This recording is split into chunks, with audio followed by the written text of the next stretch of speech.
باللہ من الشیطان اللعین الرجیم بسم اللہ الرحمن الرحیم الحمد للہ الذی لا یبلغ مدحتہ القائلون ولا یحصی نعماہ العادون ولا یؤدی حقہ المجتہدون الذی لیس لصفته حد محدود ولا نعت موجود ولا اجل ممدود فطر الخلائق بقدرته ووتد بالسحور میدان ارضه ثم الصلاة والسلام على أشرف الأنبياء والمرسلين سيدنا ومولانا أبي القاسم محمد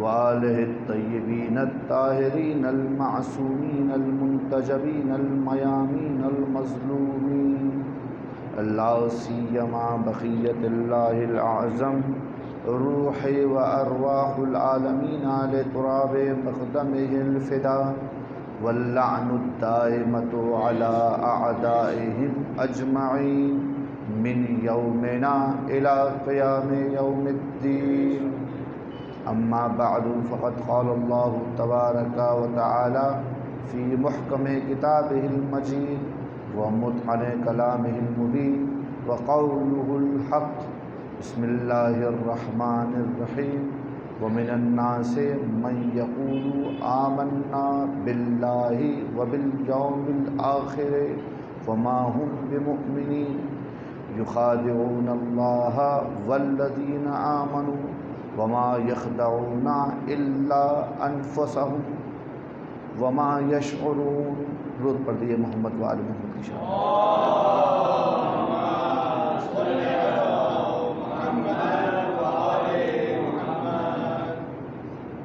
اس آیے وافی ہدایہ میں جو آپ کے سامنے مسلسل پڑھی جا رہی ہے، پروردگار عالم منافقین کے اقوال کو اور ان کی باتوں کو کوٹ کر رہا ہے، اور ان پر اپنا تبصرہ بھی ہے کہ لوگوں میں سے کچھ ایسے بھی ہیں جو کہتے ہیں کہ ہم ایمان لے آئے جبکہ وہ ایمان نہیں لائے. کیوں کہتے ہیں؟ یخادعون اللہ. اس کا سبب یہ ہے کہ یہ اللہ کو دھوکہ دینا چاہتے ہیں اور ان کو دھوکہ دینا چاہتے ہیں جو ایمان لائیں، جبکہ یہ اپنے سوا کسی اور کو دھوکہ نہیں دے رہے اور انہیں اس بات کی خبر بھی نہیں. یہ آیات واضح طور پر منافق کی درونی کیفیت کو کس حالات سے گزر رہا ہے ہمارے سامنے بیان کر رہی ہیں، اور آپ کے سامنے کل میں نے جو گفتگو کی تھی اگلی آیت کے ذیل میں ہم نے بات کی تھی کہ پروردگار عالم نے ارشاد فرمایا کہ فی قلوبہم مرض، ان کے دل میں ایک مرض ہے. وہ مرض کو تو ہم نے بیان کیا، لیکن عربی زبان کا یہ جو جملہ ہے بہت ہی فصاحت و بلاغت کو اپنے لیے ضمن میں لیے ہوئے ہیں. مختصر سے الفاظ ہیں لیکن معنی بہت بلند و بالا ہے. فصاحت و بلاغت کے لیول پر عربی زبان میں کہا جاتا ہے کہ کسی لفظ کو خاص جگہ پہ استعمال کرنا اور اس کے اوپر تنوین لے کے آنا، دو زیر، دو زبر، دو پیش، وہ حقیقت میں اس کلمے کی تعظیم پر اور بڑک پن پر دلالت کرتا ہے. میں مثال دیتا ہوں، جیسے کہ اللہ کے رسول نے جنگ خندق کے موقع پر ارشاد فرمایا کہ لَأَعْتِيَنَّ الرَّایَةَ غَدًا رَجُلًا، میں کل علم دوں گا ایک رجل کو. تو یہاں پہ لفظ استعمال ہوا ہے رجلاً.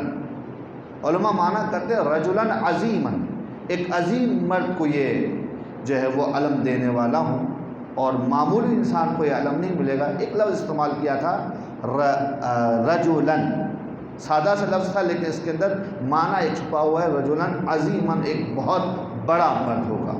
ایک بڑا عظمتوں والا اور تحقیق عظمتوں والا انسان ہوگا۔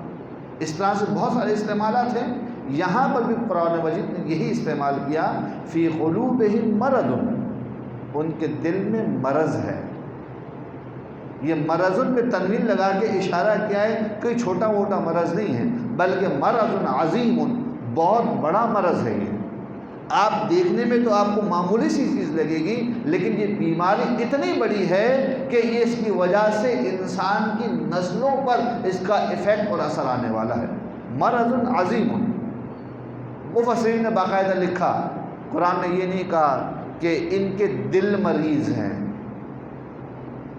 یہ نہیں لکھا کہ دل مریض ہے تو صحت مند ہو جائیں، نہیں، بلکہ دل کے اندر ایک مرض پایا جاتا ہے جو ناقابل اصلاح ہے، اور یہ اصلاح ہو بھی نہیں سکتی۔ کیوں؟ کیونکہ اصلاح اس وقت ہوگی جب یہ اپنے علم کے سامنے خاضع ہو جائیں گے اور ماننا شروع کر دیں گے کہ محمد عظیم انسان ہے۔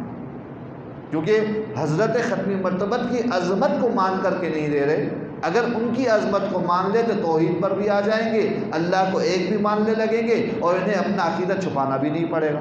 لیکن چونکہ فضائل محمدی کے سامنے یہ خاضع نہیں ہیں، فضائل بہت دیکھے ہیں، ایک سے بڑھ کر ایک فضیلت دیکھی ہے، لیکن خاضع نہیں ہے، قبول نہیں کرتے، اور ان کو اپنا کمپیوٹر، اپنا ہم پلہ سمجھتے ہیں۔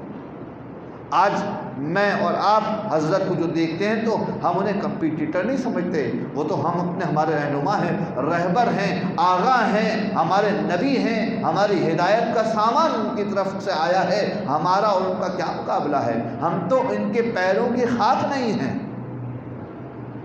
تو ان کے پیروں کی خاک نہیں ہے، لیکن جو اس زمانے میں جی رہے تھے وہ اپنے آپ کو ہم پلہ سمجھتے تھے، کہتے تھے کہ ہم بھی کھاتے ہیں، یہ بھی کھاتے ہیں، ہم بھی سوتے ہیں، یہ بھی سوتے ہیں، ہمیں بھی حاجت ہوتی ہے، انہیں بھی حاجت ہوتی ہے، یہ ہم ہر چیزوں میں ہم جیسے ہیں، تو یہ نبی کیسے ہو سکتا؟ مان کر ہی نہیں دیتے تھے۔ اس کی مثال میں آپ کو دوں کہ میں نے اشارہ بھی کیا تھا کہ مشہور ایک مدینہ کا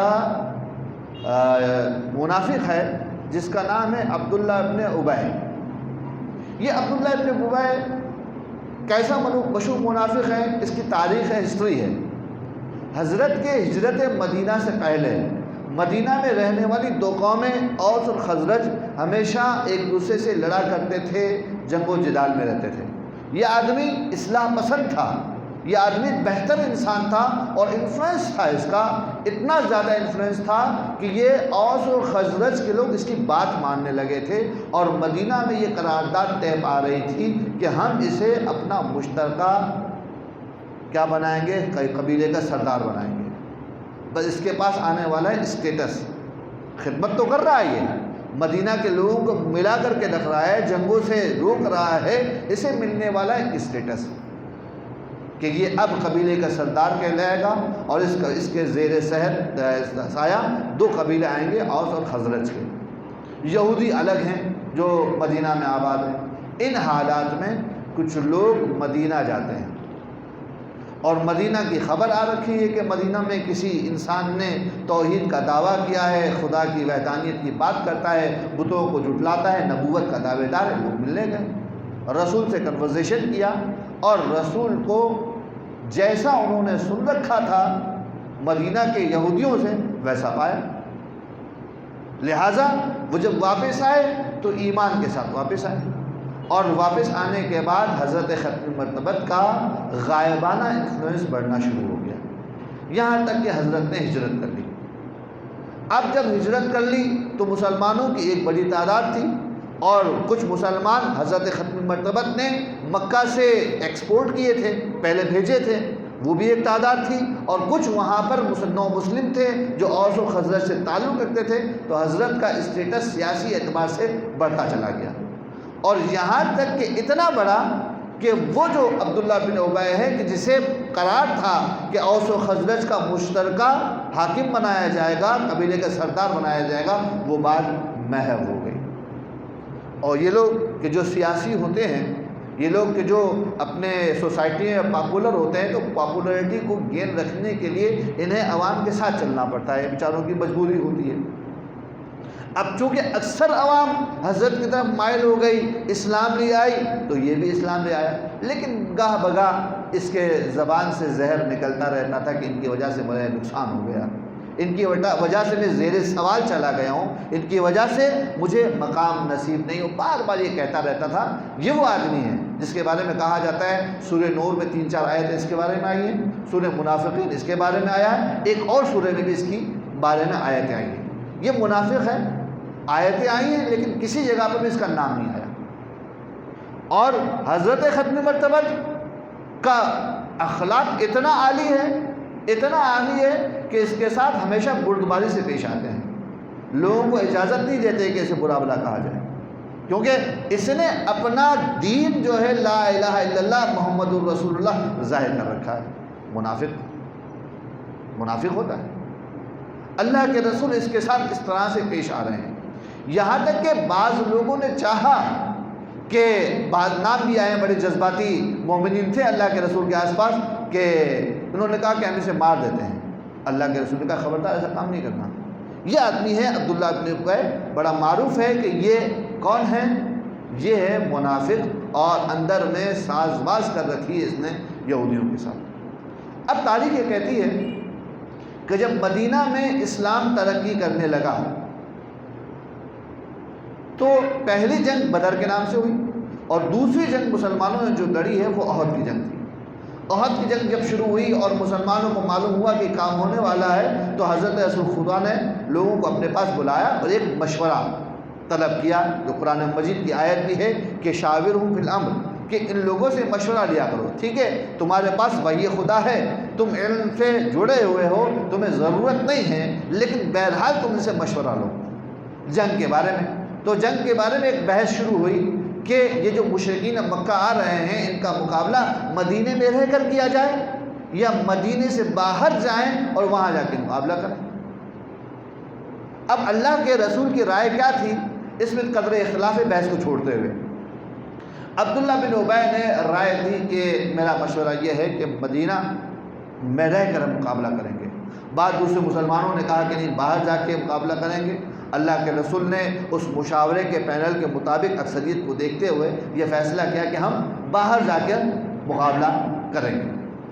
ایسے میں جب یہ جانے لگے تو آدھے راستے میں یہ عبداللہ بن ابی جیسا شخص اپنے 300 ساتھی لے کر واپس مدینہ پلٹ گیا کہ آپ نے میری رائے کا احترام نہیں کیا تو میں آپ کے ساتھ نہیں جاؤں گا۔ اب یہاں پر آ کے رک جائیے، تاریخ آپ کے سامنے آ گئی ہے۔ تاریخ کس طرح سے ہمیں بتا رہی ہے۔ اب جب یہ آدمی مرا ہے، تھوڑا تو اس کی تاریخ کے اعتبار سے بتا دوں، یہ آدمی جب مرا ہے تو قرآن مجید کی آیت آ چکی تھی، حضرت ختم مرتبت کو منع ہو چکا تھا کہ آپ جو ہے وہ منافقین کی نماز نہیں پڑھائیں گے، تو اللہ کے رسول نے اس کی نماز پڑھانے سے انکار کر دیا۔ لیکن ایسے میں اس کا بیٹا اللہ کے رسول کے پاس آیا، اور آنے کے بعد اللہ کے رسول سے کہنے لگا کہ آپ مجھے اپنا لباس دے دیں، آپ مجھے اپنا لباس دے دیں تاکہ میں اپنے لباس کو اپنے باپ کے ساتھ اس کی قبر میں رکھوں تاکہ اس کا عذاب کم ہو جائے۔ تو اللہ کے رسول کو خداوند متعال کی طرف سے امتناع نہیں تھا، تو اللہ کے رسول نے وہ لباس بھی دے دیا۔ اب میں ساتھ ساتھ میں 2 چیزیں لے کے چل رہا ہوں، تاریخ بھی آپ کے سامنے ہے، اللہ کے رسول کا اخلاق بھی آپ کے سامنے ہے، اور اللہ کے رسول کو کتنا زیادہ ضرر پہنچایا ہے اس شخص نے۔ 3 الگ الگ جنگیں جس کے پیچھے اس کا ہاتھ ہے وہ اسلام میں رونما ہوئی ہے، لیکن اخلاق یہ ہے کہ ایک مسلمان شخص مانگ رہا ہے کہ اپنا لباس مجھے دے دیں، میں اپنے منافق باپ کے ساتھ اس کو دفن کرنا چاہتا ہوں، تو اللہ کے رسول نے وہ لباس بھی دینے سے دریغ نہیں کیا۔ اب یہ کون جانتا ہے کہ رسول کی شفاعت مسلمانوں کو نصیب ہوتی ہے، کافروں کو نہیں۔ اور منافق کے بارے میں کہہ چکا ہوں کہ منافق حقیقت میں ہوتا ظاہر میں مسلمان ہوتا ہے، واقع میں مسلمان نہیں ہوتا، بلکہ اس نے ابھی تک توحید ہی کو نہیں سمجھا، اس نے ابھی تک نبوت ہی کو نہیں سمجھا۔ لہذا یہ بات طے ہے۔ اس پورے معاملے میں غور طلب بات یہ ہے کہ جو مدینہ کا ماحول ہے، کسی نے اس پر اعتراض نہیں کیا۔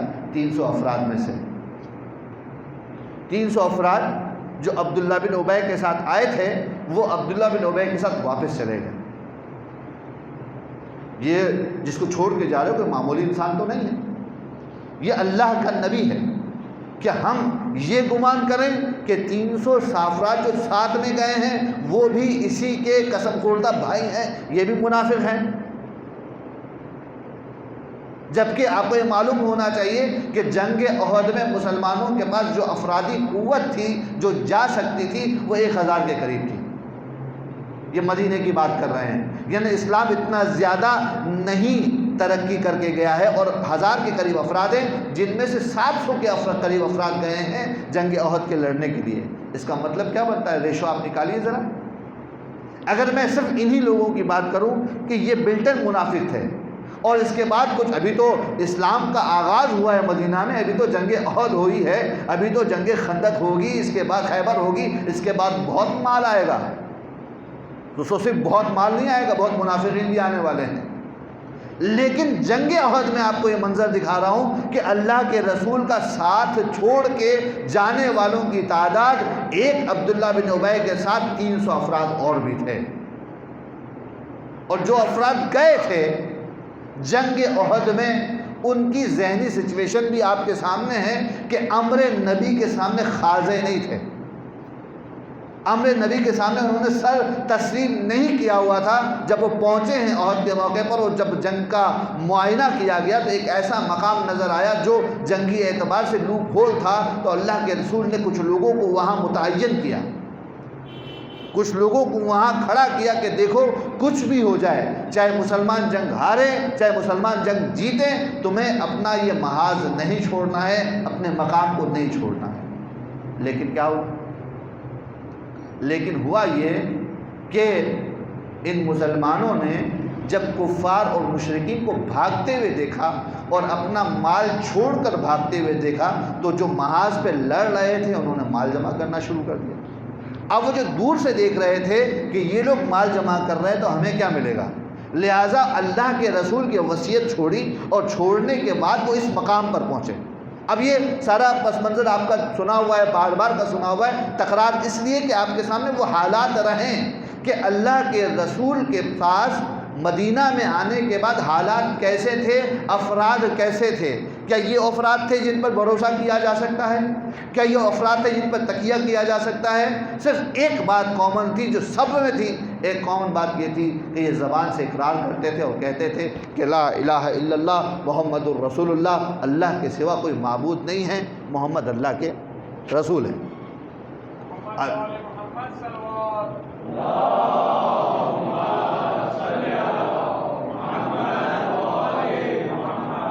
اب قرآن مجید کی اس آیت کو دوبارہ دیکھتے ہیں۔ یہ حالات آپ کے سامنے آ گئے جو جنگ احد میں، ابھی تفصیل میں نہیں جا رہا ہوں کہ جنگ احد میں میرے مولا نے کیا معرکے انجام دی، ابھی صرف منافقین کو دیکھیے تو تھوڑا آگے بات بڑھتی ہے۔ آیت کہہ رہی تھی کہ فی قلوبہم مرض، ان کے دلوں میں بہت بڑا مرض ہے۔ خدا کہہ رہا ہے اس کے بعد فزادہم اللہ مرض، تمہارے پاس اتنا بڑا مرض ہے تو ہم تمہیں مزید دیں گے۔ اللہ نے ان کے مرض کو مزید بڑھا دیا، مزید بڑھا دیا یعنی کجی بڑھتی چلی گئی۔ یعنی کیا مطلب مرض بڑھا دیا کا مطلب یہ ہے کہ انسان کے سامنے جب کوئی غلط سوچ ہوتی ہے، مینٹلٹی ہوتی ہے، تو اس کے حوادث میں سامنے آتے ہیں، اس کی غلطیاں میں سامنے آتی ہیں، وہ دیکھتا ہے کہ مجھ سے غلط ہو کر ریوائز کرتا ہے اپنے نظریے کو، لیکن پروردگار عالم نے ان کے مرض کو بڑھا دیا، اور ایسا بڑھایا کہ یہ آدمی جس کی مثال دے رہا ہوں جب تک جیتا رہا نفاق پر جیتا رہا، اور جب اٹھائے اس دنیا سے تو نفاق کو اٹھائے۔ لیکن مسلمان اس بات کے پابند تھے کہ تم انہیں مسلمان سمجھو، ان کے ساتھ رواداری کا سلوک اپناؤ، دیکھو انہیں کسی قسم کا یہ احساس نہیں ہونے دو کہ تم انہیں جانتے ہو، اگرچہ کہ تم جانتے ہو۔ اب مرض کی بات کر رہا ہوں۔ مرض کیا تھا؟ مرض یہ تھا کہ یہ آدمی کسی اور مذہب کا ہے، کسی اور حزب کا ہے، اور کسی اور حزب میں رہتا ہے، جس کے ساتھ رہتا ہے وہاں سے ڈر ہے مسلسل کہ مجھے پہچان تو نہیں لیا، مسلسل ڈر ہے مجھے پہچان تو نہیں لیا، میں پکڑا تو نہیں گیا، میرے بارے میں ایک قرآن مجید کی آیت آ رہی ہے، لوگ مجھ پہ انگلیاں تو نہیں رکھ رہے ہیں، یہ مسلسل ڈر ہے، کبھی بھی کچھ بھی ہو سکتا ہے۔ اور دوسری طرف مشکل یہ ہے کہ رہتا مسلمانوں کے ساتھ ہے، کسی اور کے سامنے اپنے عقیدے کا اظہار نہیں کرتا ہے، تو وہاں سے بھی اسے ڈر لگا رہتا ہے، ایسا نہ ہو کہ میرے ہی ماننے والے، میرے ہی قبیلے کے لوگ مجھے مسلمان سمجھ کے میرا کام نہ نکال دیں۔ اب یہ دو جگہ پہ پھنسا ہوا ہے اور یہی اس کی کیفیت ہے جو پوری زندگی اس کے ساتھ رہتی ہے۔ لہٰذا جو اہم ترین نقطہ منافقت کے ساتھ برتاؤ کرنے کا جو ہمیں سکھایا گیا ہے، سمجھایا گیا ہے کہ دیکھو اپنے آپ کو بڑا بناؤ، اپنے اندر صلاحیتیں پیدا کرو۔ تمہارے آس پاس کچھ لوگ ہوں گے تمہارے آس پاس میں کہ جو نفاق کے درجے پر فائز ہیں۔ نفاق کی اقسام انشاءاللہ بیان کرنی ہے، اگلی دوسری مجلس میں بیان کروں گا اس کے بعد والی۔ تو وہ نفاق کی حامل شخص ہے، آپ جانتے ہیں، لیکن اس کا مطلب یہ نہیں ہے کہ آپ اس کا پردہ فاش کر دیں، آپ کھول نہیں سکتے، لیکن اس کا مطلب یہ نہیں ہے کہ اپنے آپ کو اس کے سپورٹ کر دیں۔ اپنی توجہات بھی رکھیے، احتیاط بھی برتیے، ظاہری اعتبار سے، دنیاوی اعتبار سے، اور دوسری طرف ہم نے کیا کرنا ہے؟ تم نے کرنا یہ ہے کہ اس کے اوپر نظر بھی رہے لیکن اس کا احترام بھی باقی رہے۔ روایت میں کہا گیا کہ لا یکون مؤمنا، لا یکون المؤمن مؤمنا، مومن اس وقت تک مومن ہو نہیں سکتا الا بثلاث خصال، جب تک اس کے اندر 3 خصلتیں نہ آ جائیں۔ اور یہ 3 خصلتیں ہمارے موضوع سے ڈائریکٹ تعلق رکھتی ہیں۔ 3 خصلتیں کیا ہونی چاہیے اس کے پاس؟ پہلی خصلت اس کے اندر ہونی چاہیے سنت من اللہ ہے، ایک خصلت جو ہے وہ اللہ کی سنت ہے۔ دوسری سنت من نبی، یہی اس کے نبی کی سنت ہے۔ تیسری سنت من ولی، یہی اس کے ولی کی سنت ہے۔ یعنی کہ تمہارے پاس مومن بننا ہے تو تمہارے تینوں اولیاء، کتنے اولیاء ہیں ہمارے پاس؟ 3 اولیاء ہیں۔ پہلا ولی کون ہے؟ اللہ ہے۔ دوسرا ولی کون ہے؟ نبی ہے۔ تیسرا ولی کون ہے؟ علی ہے۔ 3 اولیاء کی ایک ایک سنت تم میں پائی جانی چاہیے۔ وہ 3 سنتیں کیا ہیں؟ پہلی سنت یہ ہے کہ تم میں خدائی سنت ہونی چاہیے، اور وہ سنت یہ ہے کہ تم اپنے راز کی حفاظت کر سکو، تمہارا راز کسی کے سامنے نہ جائے، تمہارا راز کسی کے سامنے نہ جائے۔ کچھ تو آپ سمجھ رہے ہو رازوں کو، وہ بالکل صحیح ہے، لیکن بات یہاں پہ رکتی نہیں ہے، بلکہ بات اس سے کئی آگے ہے۔ وہ کیا ہے؟ مثال کے طور پر آپ عزاداری کا مہینہ ہیں، اپنے کام کاج چھوڑ کر عزاداری کے لیے وقت نکال کے شرکت کرتے ہو، اور بسا اوقات آپ کو اس کی وجہ سے نقصان بھی ہو جاتا ہے۔ یہ آپ کا اور امام حسین کا تعلق ہے، اس کو گاؤ مت، بیان مت کرو، اس سے سنبھال کر کے رکھو، یہ تمہارا راز ہے۔ بات سمجھ میں آ رہی ہے؟ اگر مثال کے طور پر رات بھر کے جاگے ہوئے ہو اور پوری سخت رات محنت کر کے گزاری ہے، عزاداری کر کے گزاری ہے، فجر کا ہنگام آیا ہے، سو چکے ہو، لیکن پھر بھی کان میں اذان کی آواز آئی، کھڑے ہوئے ہو، اپنا دل کڑا کر کے، جی کڑا کر کے اتنے سختیوں میں جا کر فجر کی نماز پڑھ لی ہے۔ تکلیف تو ہوئی ہے نا، زحمت تو ہوئی ہے نا، یہ تمہارا راز ہے، اس کو گا کے ضائع مت کرو۔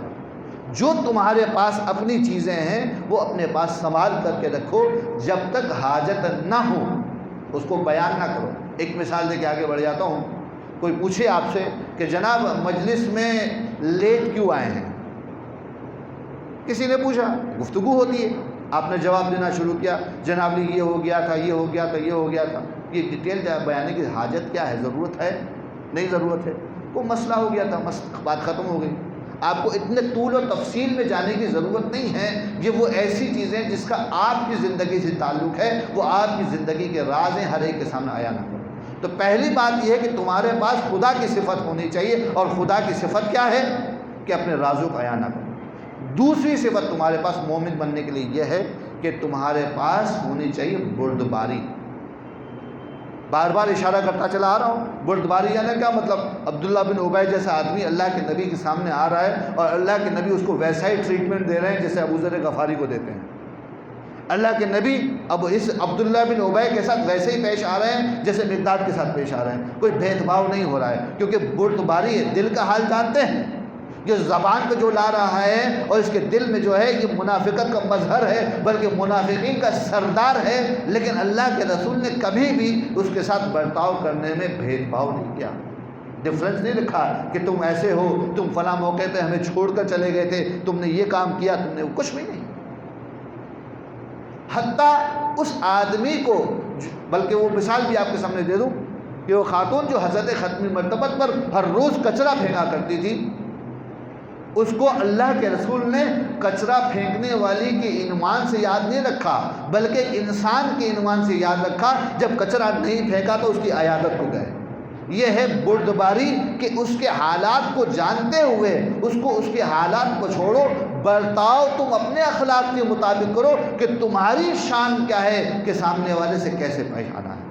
اور تیسری چیز جو اللہ کے ولی کی خصوصیت تمہارے اندر ہونی چاہیے وہ یہ ہے کہ تمہارے پاس صبر ہونا چاہیے، تمہارے پاس پیشنس ہونا چاہیے، تمہارے پاس ٹولرنس ہونا چاہیے کہ کس چیز کو کتنا تم برداشت کر سکتے ہو، کتنا تم روک سکتے ہو۔ دیکھیے میں کچھ مثالیں دے دوں، شاید چبھتی ہوئی مثالیں ہیں لیکن سن لیجئے۔ آپ خرچ کر کے جاتے ہیں زیارت امام حسین کے لیے، روایت کہتی ہے دعا تحت القبۃ مستجابہ، دعا قبے کے نیچے مستجاب ہے۔ اب دعا کر کے آئے ہیں اور آپ نے جناب لی 1 لاکھ روپیہ لگا دیا، 2 لاکھ روپیہ لگا دیا، 3 لاکھ روپیہ لگا دیا، اب آپ جو ہے وہ کہہ رہے ہیں کہ میری دعا مانگی لیکن قبول نہیں ہو رہی۔ تمہارا اور مولا کا رابطہ ہے، ہمیں کیوں بیچ میں ڈالتے ہو؟ یہ جو صبر کا دامن ہے، جب تو اس بات کا یقین رکھتے ہو کہ دعا قبے کے نیچے مستجاب ہے تو صبر کا دامن پکڑ رکھو، تمہیں ضرور مستجاب ہو کے رہے گی۔ صبر چھوڑنے کا مطلب یہی ہے کہ اپنے یہ گریا اور اپنا گلا لوگوں کے سامنے مت کرو۔ اور بھی ہو سکتا ہے کسی کام کو آپ محنت کر رہے ہیں اور محنت کرنے کے بعد بھی آپ کا مطلوبہ نتیجہ نہیں نکل پا رہا ہے، صبر کرو، تم نے اپنا کام کیا ہے، ضرور نتیجہ دے گا۔ کوئی تمہیں تکلیف دے رہا ہے، عزیز ہے، رشتہ دار ہے، گھر میں رہتا ہے، گھر سے باہر رہتا ہے، مسلسل اذیت میں مبتلا ہو، صبر کرو، برداشت کرو۔ جیسے کہ میرے مولا علی ابن ابی طالب جیسا شجاع آدمی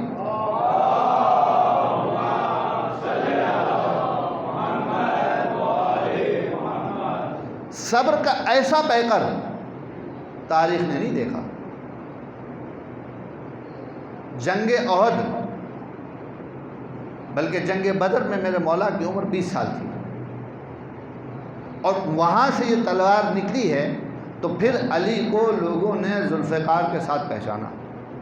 شجاعت علی کے نام پر ختم تھی، کسی میں جرأت نہیں تھی کہ علی کا مقابلہ کرنے کے لیے آگے بڑھے۔ یہ آدمی، یہ انسان اتنا کمال کا ہے کہ جب نبی کی رحلت ہو گئی، جب نبی کی شہادت ہو گئی تو 25 سال تک اس کی تلوار کسی نے نہیں دیکھی۔ ذوالفقار کا چرچا ہی نہیں ہے، ذوالفقار کی خبر ہی نہیں ہے۔ کیوں؟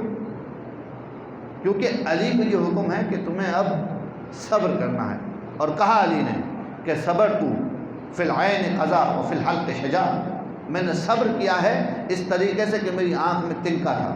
تنکا آنکھ میں ہونا تو آدمی کس طریقے سے پھڑپھڑاتا ہے، آنکھوں سے آنسو نکل رہے ہوتے ہیں، ہاتھ رکھ لیتا ہے، پانی ڈالتا ہے، جلدی سے اپنے آپ کو نکالنے کی کوشش کرتا ہے۔ علی کہہ رہے ہیں کہ میرے آنکھ میں تنکا تھا اور چبھ رہا تھا لیکن میں نے صبر کیا۔ وفی الحلق شجاع، اور میرے حلق میں کانٹا پھنسا ہوا تھا۔ کسی کے حلق میں کانٹا ہو تو اس کی کیا تکلیف ہوتی ہے، کیسے وہ برداشت کرتا ہے، کر سکتا ہے، کتنا وہ علاج کرتا ہے۔ علی کہہ رہے ہیں کہ میرے پاس علاج نہیں تھا، مجھے صرف صبر کرنا تھا، مجھے صرف صبر کرنا تھا۔ اور صبر کی کیفیت یہ تھی کہ آنکھ میں تنکا ہے، حلق میں کانٹا ہے، لیکن علی کی آواز نہیں نکل رہی ہے۔ یہ ہے ولی کی کیفیت کہ کس طریقے سے ولی نے دکھایا ہے کہ میں صبر کے کس منظر پہ قائم ہوں۔ یہ جو خصوصیات ہیں نا جو ہم سے کہی جا رہی ہیں، یہ ائمہ میں بطریق اتم پائی جاتی ہیں۔ کربلا کے واقعات کے سامنے ہے نا، ایک منزل سے میرے مولا جب گزر رہے تھے اس کربلا کے سفر کے لیے، سفر تو کہیں اور تھا، منجر ظاہری طور پر کربلا میں ہوا، ختم وہاں جا کر ہوا، تو ایک مقام سے پانی بھرا، اور پانی بھرنے کے بعد جب آگے جا رہے تھے تو کسی نے تکبیر بلند کی، اللہ اکبر۔ کسی نے پوچھا کہ تکبیر کی کیا سبب ہے؟ کہا وہ سامنے ہمیں نخلستان نظر آ رہا ہے، کھجور کے درخت نظر آ رہے ہیں۔ کہا کہ ہم 25 سال سے یہاں پہ ہیں، یہاں آس پاس میں کوئی کھجور کا نخلستان نہیں ہے۔ کہا امام حسین نے اپنے اصحاب سے کہا کہ تم دیکھو، تم بھی ذرا نظر کرو کیا نظر آ رہا ہے۔ کسی نے غور سے دیکھا تو کہا کہ مولا یہ نیزے اور گھوڑوں کے کان ہیں۔ کہا مجھے بھی ایسا ہی لگتا ہے۔ کہا کہ یہاں کوئی اطراف میں ایسی جگہ ہے کہ جو پناہ گاہ ہو کہ پیچھے سے کوئی حملہ نہ کر سکے، اس طرف ہو جاتے ہیں۔ اب امام حسین اپنے سفر پر ہیں، پانی سفر کے لیے جمع کیا ہے اور سامنے سے ایک لشکر آ رہا ہے، اور اس کنارے سے چلتے چلتے تاریخ کہتی ہے کہ قادسیہ کی منزل پر دونوں لشکر آمنے سامنے ہوئے۔ دونوں لشکر کیا تھے کہ ایک تو امام حسین کے مسافرین کا جو مجموعہ تھا جو اپنی منزل کو طے کر رہا تھا، جنگ و جدال سے گریزاں تھے، اور سامنے کچھ لوگ تھے جو فوج تھی 1000 کی سپاہ تھی جو راستہ روکنے کے لیے آئی تھی، لیکن شومی قسمت یہ کہ پانی سے محروم ہو کر نڈھال ہو چکے تھے۔ جب یہ لوگ قریب آئے، حالات کو دیکھا، تو امام حسین علیہ السلام نے حکم فرمایا کہ ان کے تمام لوگوں کو پانی پلایا جائے، ان کے جانوروں کو بھی پانی پلایا جائے، حتیٰ یہ کہ یہ پانی ان جانوروں کے منہ پر لگایا جائے۔ اور یہ بھی انسٹرکشن تھی کہ جب تک جانور اس پانی میں 2-3 مرتبہ منہ ڈال کر منہ نہ نکال لے، پانی اس کے سامنے سے نہ ہٹے۔ یہ امام حسین کے مہمان تو نہیں ہیں، امام حسین کا گھر تو نہیں ہے، یہ انسانیت ہے۔ امام حسین جانتے ہیں کہ کون آیا ہے، امام حسین جانتے ہیں کہ کیوں آیا ہے، لیکن رواداری اور بردباری کمال کی ہے۔ آنے والے کے سامنے جتانا نہیں ہے، تمہارا احسان کمال کا ہونا چاہیے۔ اس کمال کا احسان کہ امام حسین نے پانی پلانے میں شرکت کی۔ راوی کہتا ہے کہ میں حر کی فوج میں آنے والا سب سے آخری تھا، چونکہ میں دیر میں پہنچا تھا تو میں جناب علی بہت زیادہ پیاس سے بلک رہا تھا۔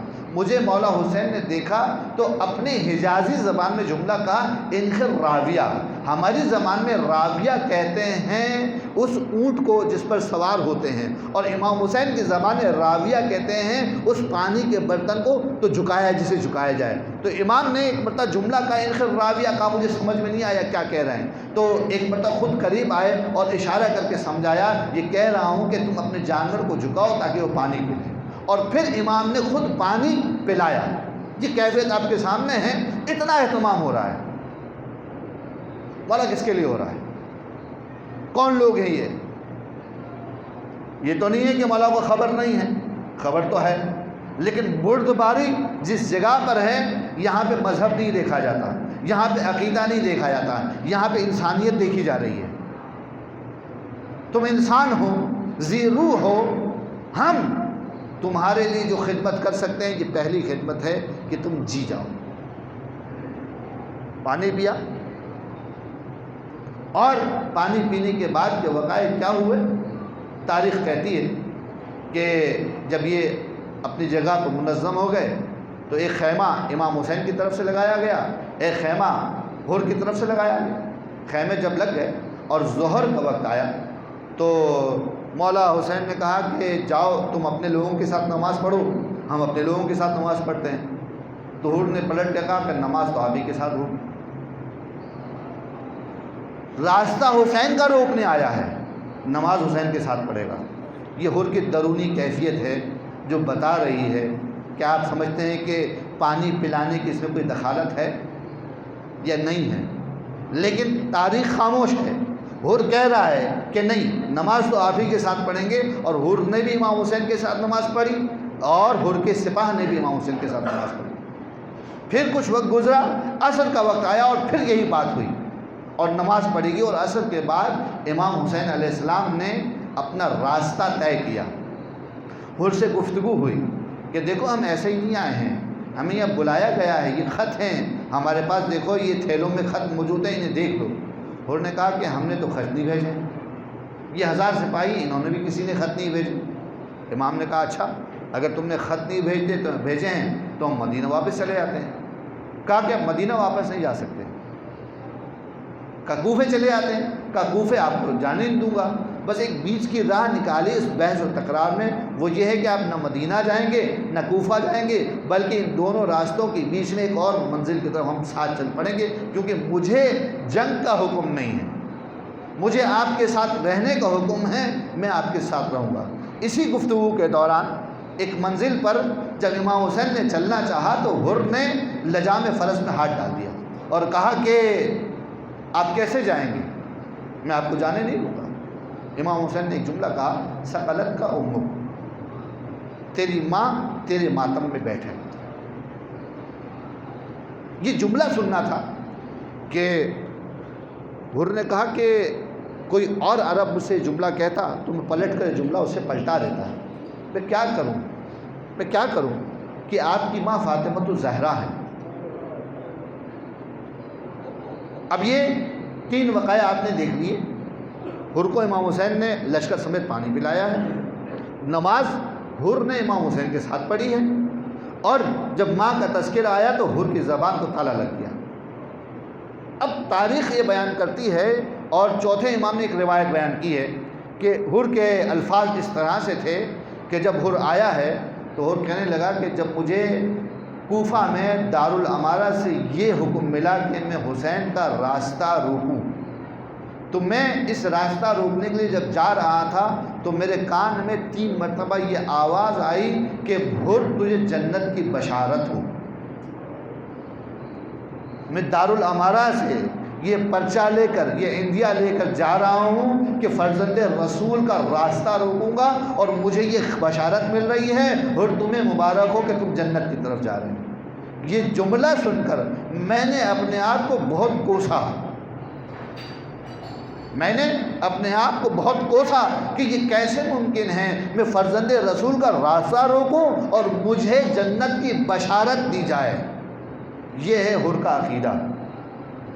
اب یہ چیزوں کو ملا لیں تو یہ ملانے کے بعد نتیجہ یہی ملتا ہے کہ یہ آدمی ابھی تو اہل بیت کے خلاف ہے، لیکن اہل بیت کے خلاف رہنے والا نہیں ہے، کیونکہ اس کے اندر کچھ کمالات ہیں، درونی خوبیاں ہیں۔ غلط کام کی توجیہ ہاتف غیبی سے بھی ہو رہی تو نہیں مان رہا، ہاتف غیبی کی آواز آ رہی ہے کہ تمہیں بشارت ہو، لیکن اپنے آپ کو کوس رہا ہے کہ یہ کیسے ممکن ہے کہ میں فرزند رسول کا راستہ روکوں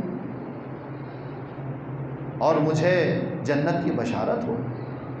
نماز کی بات آئی تو حسین کے پیچھے نماز پڑھ رہا ہے، اور ماں فاطمہ کا تذکرہ آیا تو اپنے آپ کو روک دیا کہ حر اگرچہ کہ بولنے میں بہت ماہر ہے، ایک شاعر بھی ہے، لیکن خاموش ہے، کچھ کہتا نہیں ہے، کہ حسین کی ماں فاطمہ الزہرا ہے۔ یہ سعادت انسان کو محروم نہیں کرتی ہیں، کمال کی طرف لے کے جاتی ہیں اگر باطن صاف ہو۔ اور یہی ہوا کہ اگرچہ کہ حر نے امام کا راستہ بھی روکا، حر نے امام کے راستے کو تبدیل بھی کروایا، حر نے ہی امام کے لیے وہ بندوبست کیا کہ پانی سے محرومی کا آغاز ہو گیا، لیکن جو کربلا کی دن گزرتے رہے اور 4تھی رات آئی، 5ویں رات آئی، 6ٹھی رات آئی، 7ویں رات آئی، تو خیام حسینی سے جو راتوں کو ذکر کی آوازیں آتی تھیں، سبوحن قدوسن، اور عبادت اور ریاضت کا سلسلہ تھا، جب راتیں 9ویں رات کے قریب پہنچی نا تو اب آوازیں کچھ مکس ہو گئی تھی، کچھ مخلوط آوازیں آ رہی تھیں، کچھ لوگ عبادتوں میں مصروف تھے، سبوحن قدوسن کی آوازیں بلند ہو رہی تھیں، اسی بیچ میں ننھی چھوٹے بچوں کی آوازیں آ رہی تھی، العطش العطش، ہائے پیاس ہائے پیاس، ارے خیام حسینی میں پانی نہیں بچا، ننھے بچے اپنے آپ کو روک نہیں پاتے ہیں۔ اور حر ہے کہ حر کی ذمہ داری یہ ہے کہ حر اس نہر کے کنارے پہرا دے گا، کبھی ادھر آتا ہے کبھی ادھر جاتا ہے، ایسا لگ رہا ہے کہ انگاروں کو لوٹ رہا ہے، اپنے آپ سے گفتگو کر رہا ہے، حر تم ہی تو ہو، تم ہی نے تو محروم کیا ہے، اور تمہاری وجہ سے آج سیدانیوں کا کیا حال ہو گیا ہے۔ ارے اور تمہاری وجہ سے خاندان رسالت کی بیویاں ڈر میں مبتلا ہیں، خوف میں مبتلا ہے، تمام رات اپنے آپ کو اور اس جگہ پر گھومتا رہا اور جنت اور جہنم کے درمیان پاتا رہا۔ ارے صبح کے ہنگام ایک مرتبہ حر نے اپنے گھوڑے کو ایڑ لگائی، اپنے ساتھ 2 افراد بھی ہیں جو حر کے پیچھے ہیں۔ تاریخ کہتی ہے کہ حر نے ایک مرتبہ اپنی ذرا کو واژگون کر دیا، الٹ دیا، اپنے آگے لٹکایا، خیام حسینی کی طرف گیا۔ ارے حسین کے ساتھیوں نے جب دیکھا کہ کوئی آ رہا ہے سب آمادہ ہو گئے، جب غور سے دیکھا تو کوئی چلا آ رہا ہے کہ جس کی ذرا الٹی ہے، سمجھ گئے کہ امان کا طالب ہیں۔ لوگ ٹھہر گئے اور قریب آئے، استقبال کیا اور جملہ کہا، حلی من توبہ، کیا میرے لیے توبہ کی گنجائش ہے؟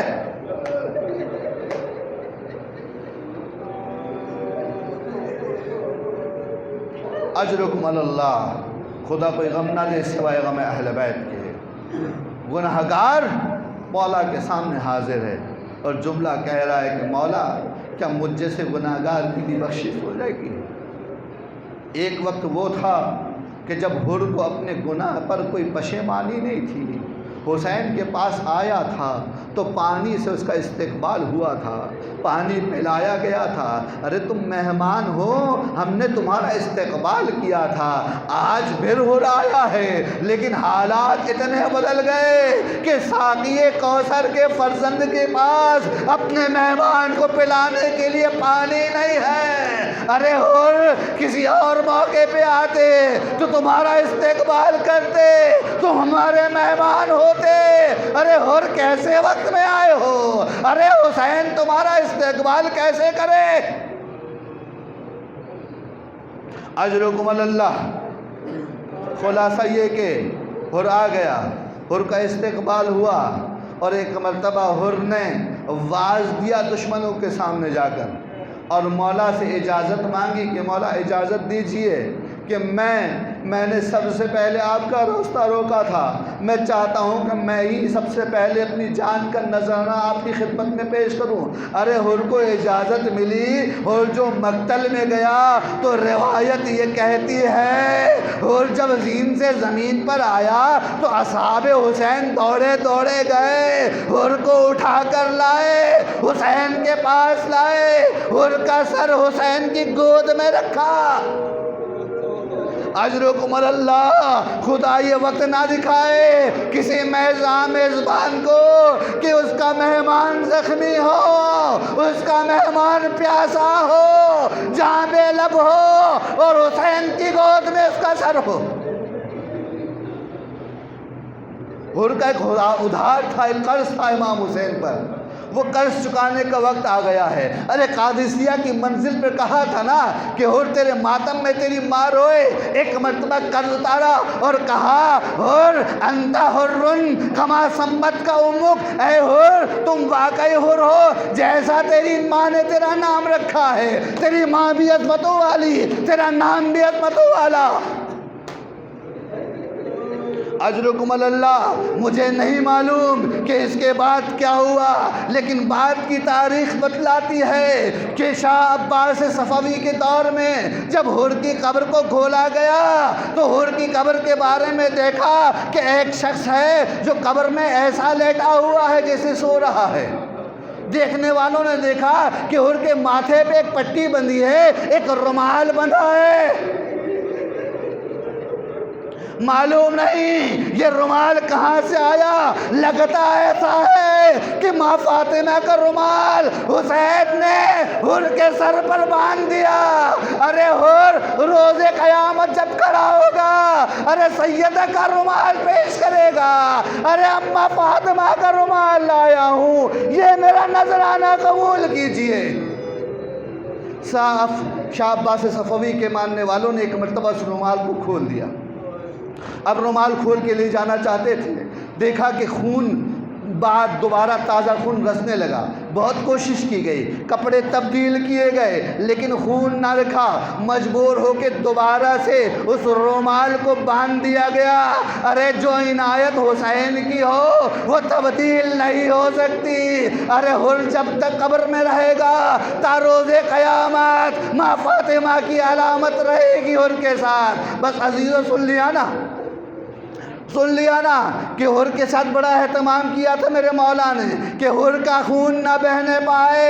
ارے کچھ دیر کے بعد آئیے گا کربلا میں اور دیکھیے گا، ارے فرزند زہرا جب زین سے زمین پر آئے گا، نہ زین پر ہوگا نہ زمین پر ہوگا، ارے 900 زخم ہوں گے، خون روکنے والا کوئی نہ ہوگا۔ عجب نہیں کہ ماں فاطمہ آئے، کربل کی زمین صاف کرے اور آواز دے، واہ حسینہ واہ بلیہ الیہ الیہ۔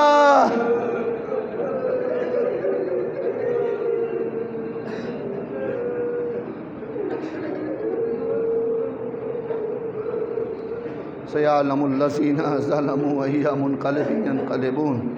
بارالہ تجھے واسطہ محمد و آل محمد کا ہماری اس قلیل سی عبادت کو قبول فرما۔ بارالہ ان آہوں پر اپنی رحمتوں کو نازل فرما، ان آنسوؤں پر اپنی رحمتوں کو نازل فرما۔ بارالہ تجھے واسطہ محمد و آل محمد کا اپنی آخری حجت کے ظہور میں تعجیل عطا فرما، ہمیں ان کے اعوان و انصار میں شامل فرما۔ ماتم حسین۔